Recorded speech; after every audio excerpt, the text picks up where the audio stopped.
पक्षप्रमुख उद्धवसाहेब ठाकरेंची देखील प्रतिक्रिया आलेली आहे आणि देशात अनेक वेगवेगळ्या राजकीय नेत्यांची प्रतिक्रिया जशी आलेली आहे तसंच सामान्य नागरिकांची देखील प्रतिक्रिया येत आहे। सगळेच धक्कादायक आहे की अशा एखाद्या केसच्या याच्यानंतर तातडीने एवढं डिस्क्वालिफाय करणं हे गरजेचं होतं का? म्हणजे त्यांनी अपील केलं असेल त्या अपीलसाठी थांबणं गरजेचं नव्हतं का? आणि मुळात त्यामध्ये सतत सांगत आलेलो आहे की लोकशाही धोक्यात आहे। आजचं पाऊल हेच दाखवत आहे की लोकशाही संपत चाललेली आहे। जे राहुलजी बोलत असतील किंवा आम्ही सर्व बोलत आलेलो आहोत, मग आपण देखील पत्रकार म्हणून विषय जे घेत आहात की लोकशाही आपल्या देशात धोक्यात आहे, ते प्रूव्ह करणारं आजचं हे पाऊल आहे। काश्मीरपर्यंत त्यांनी प्रवास केला, चांगला प्रतिसाद आला, सर्व समाजातील घटकांना जोडून घेतलं आणि अशा वेळी लोकसभेत आवाज वाढत असताना अशा पद्धतीने आवाज संपवणं याला काही दोन्ही जोडून बघा, ज्यांच्या मनात भीती असते आणि ज्यांना आवाज ऐकण्याची सवय नसते अशीच लोक हे अशी पावलं उचलू शकतात आणि तेच आज पाऊल पडलेलं आहे।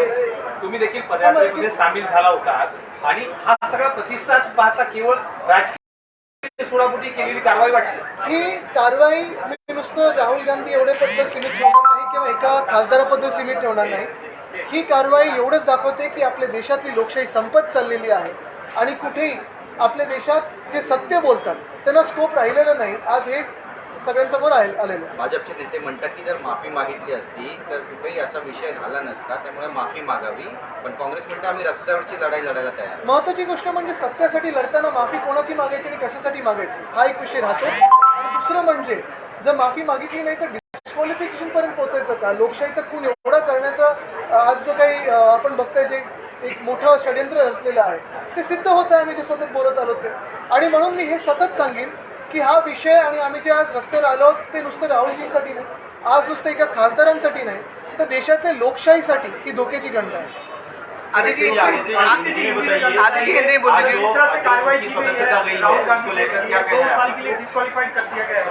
वो जो कोर्ट का जो निर्णय आया उसके बाद लोकसभा की सदस्यता उनकी रद्द हुई है। यही बात रहती है कि ये जो पूरा निर्णय है और जो हम एक बहिष्कार करें या इस निर्णय को विरोध करें इसीलिए करें क्योंकि ये सिर्फ राहुल जी के बारे में नहीं, राहुल गांधी एक व्यक्ति है, एक लोकसभा सांसद के बारे में नहीं, लेकिन जो हमारे राज्य में और हमारे देश में लोकतंत्र को जो धोखा निर्माण हो रहा है उसी के बारे में हम बात करते आए हैं। और वो आज सिद्ध हो रहा है सबके सामने कि हम जो बातें करते आए हैं वो तो प्रूव हो रही है कि लोकशाही को धोखा है, लोकतंत्र को धोखा है, हमारे संविधान को धोखा है। ये बात आज साफ हुई। जिस तरह से उनको रिस्पांस मिल रहा था भारत जोड़ो यात्रा में, कहीं ना कहीं उससे डर के किया गया है, क्या लगता है? डर तो अच्छा ही होता है क्योंकि जब सरकार के मन में डर होता है तो ऐसी कार्रवाई होती है। लेकिन अगर हमारा देश सचमुच अभी लोकशाही की तरफ बढ़ता होता होगा तो ऐसी कार्रवाई नहीं होती। अगर आप देखें तो आज जो हुआ है वो लोकतंत्र के खिलाफ है, हमारे देश के जो सिद्धांत है उसके खिलाफ है। बीजेपी कह रही है कि माफी अगर मांगते अहंकारी है वो, अगर अहंकार के कारण माफी नहीं मांग रहे, माफी मांगते तो शायद सजा भी कम। मैं बात दोहराना चाहता हूँ कि ये बात सिर्फ एक एमपी की नहीं, ये बात एक सांसद की नहीं, ये बात राहुल गांधी की नहीं, ये बात पूरे देश में जो जो सत्य बोलते हैं, सत्य के साथ खड़े रहते हैं, उसकी रही है, लोकतंत्र की रही और संविधान की रही। 2024 को इलेक्शन को देखते हुए इस प्रकार से राहुल गांधी को क्या रोका जा रहा है या ऐसे संकेत? उनको अंदर भी बोलने का मौका नहीं था, बाहर भी बोलने का जो मौका था तब डिस्क्वालीफाई किया गया है। और अगर आप देखें तो हम भी यहाँ भी यही बात कहना चाहते हैं कि सत्य के साथ जो खड़े रहते हैं उसकी आवाज़ दबाई जा रही है, और ये सिर्फ राजनेताओं की नहीं पत्रकारों की भी होने लगी है। आदित्य जी, कांग्रेस इसको लेकर रास्ते पर उतरेगी, क्या शिवसेना भी शामिल होगी? सबसे अहम बात यही रहती है, जैसे मैंने कहा कि कांग्रेस हो, राष्ट्रवादी कांग्रेस हो, हम हो, महाविकास आघाड़ी यहाँ है, लेकिन पूरे देश में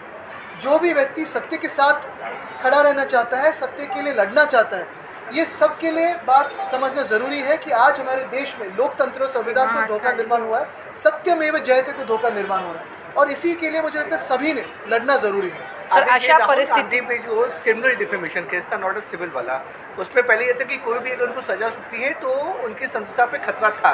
कांग्रेस की ये कहना है कि सेशन कोर्ट नहीं गए, हाई कोर्ट नहीं गए, सुप्रीम कोर्ट नहीं गए और ये डिसीजन आ गया। बिल्कुल, लेकिन अगर ये डिफेमेशन पे ऐसी बातें होने लगी, सांसद को ऐसे होने लगा, तो आप और मैं तो क्या है फिर?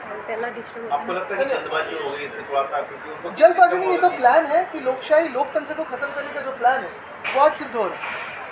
धन्यवाद।